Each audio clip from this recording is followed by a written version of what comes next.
నొప్పి మాయం, సర్జరీ దూరం. మోకాలు మరియు నడుము నొప్పులను ఇకపై భరించాల్సిన అవసరం లేదు. ఆపరేషన్ లేకుండా అత్యాధునిక చికిత్స. Indo British advanced pain clinic సంప్రదించండి 9807556789.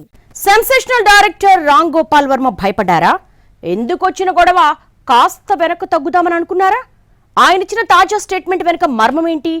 టీడీపీ అధికారంలోకి రావడానికి వర్మ లేటెస్ట్ వాయిస్ కు లింక్ ఉందా? అసలేం జరుగుతోంది? ఆర్జీవీ తాజాగా ఏమన్నారు?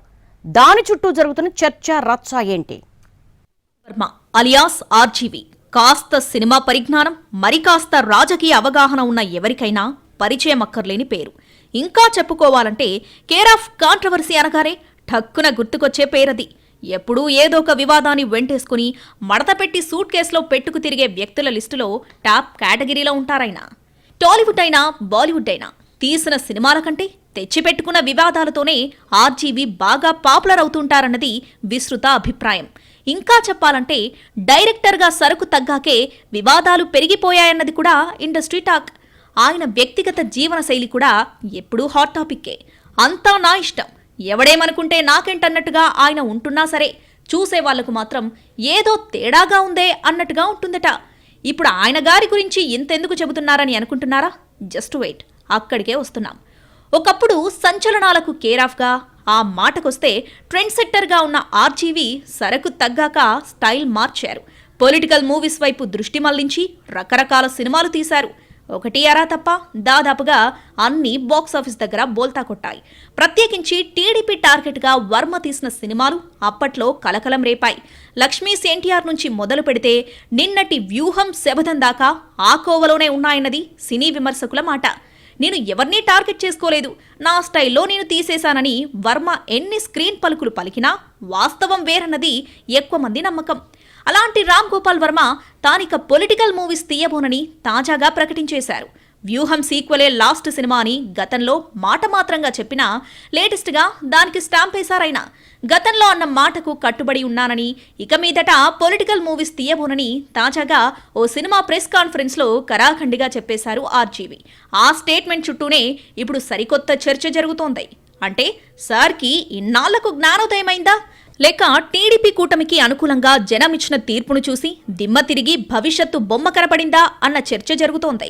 లక్ష్మీస్ ఎన్టీఆర్తో పాటు వ్యూహం శబదంలో టీడీపీనే టార్గెట్ చేశారన్నది చిన్న పిల్లలకు కూడా అర్థమయ్యే విషయం. పైగా ఆ సినిమాల్లో సీఎం చంద్రబాబు, మంత్రి లోకేష్లను దారుణాతి దారుణంగా చూపించారని రగిలిపోతుంది టీడీపీ క్యాడర్.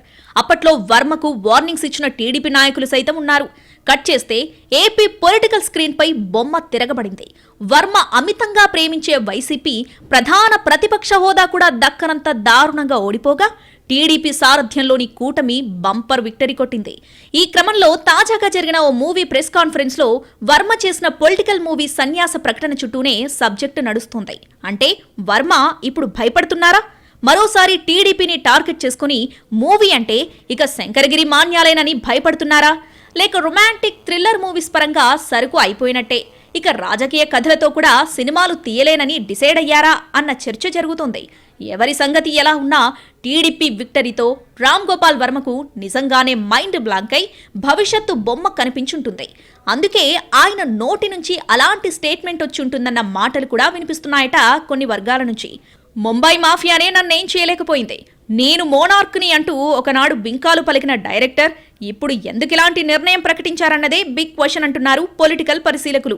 బుజ్జిగాడు ఇక బీచ్లో సేద తీరుతూ తనకిష్టమైన ఓట్కా సిప్ చేయడమేనా అన్న సెటైర్స్ సైతం వినిపిస్తున్నాయి. మొత్తంగా వర్మ చేసిన ఒక్క ప్రకటన చుట్టూ రకరకాల చర్చలు జరుగుతున్నాయి. తాను తాగే అబ్సల్యూట్ ఓట్కా మీద ఒట్టేసి నిజంగానే ఆయన అన్న మాటకు కట్టుబడి ఉంటారా, లేక సంచలన ప్రకటనలతో ఎప్పుడూ ఏదో ఒక రకంగా లైమ్ లైట్లో ఉండే డైరెక్టర్ దీన్ని కూడా ఆ కోవలోకే చేరుస్తారా అన్నది చూడాలంటున్నారు పొలిటికల్ పండిట్స్.